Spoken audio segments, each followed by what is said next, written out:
It's Monday, June 22nd, and here's your rapid fire gun news. The Supreme Court just handed the federal government a unanimous loss in United States versus Hamani, and every single justice agreed. In a 9-0 decision, the court ruled the government could not strip Ali Hamani of his Second Amendment rights based solely on his habitual marijuana use, where there was no violence, no threat, and no victim.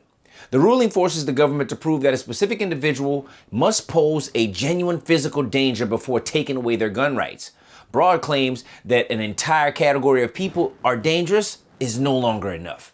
The court also rejected the government's attempt to justify modern gun restrictions using weak, after-the-fact historical comparisons. The result strengthens the Bruin framework by requiring real historical support for firearms restrictions, not legal theories invented during litigation.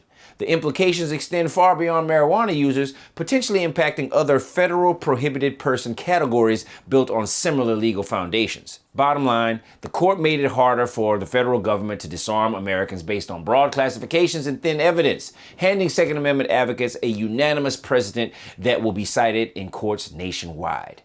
That's a win. Since not all news is good news, on the other side of the coin, Senator Andy Kim just introduced a bill that could eliminate the biggest federal protection standing between gun owners and a national registry. Since 2003, the TR Amendment has required approved background checks to be destroyed within 24 hours and prevents ATF trace data to be publicly released.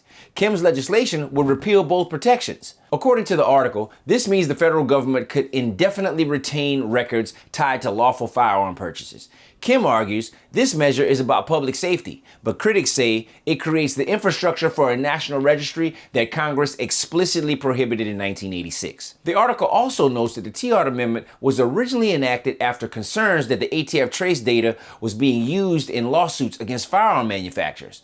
This is now a formal Senate bill, meaning it can move through committee and potentially become a legislative vehicle for future gun control efforts. Supporters of the TR Amendment see its repeal as a direct threat to the firearms privacy protections and are urging gun owners to contact their senators before the legislation gains traction. So pick up the phone, mail in a letter, or send that angry tweet. To dive deeper into this article or any others posted, head to the news section on WTF.tv and the mobile app and come back tomorrow for more updates.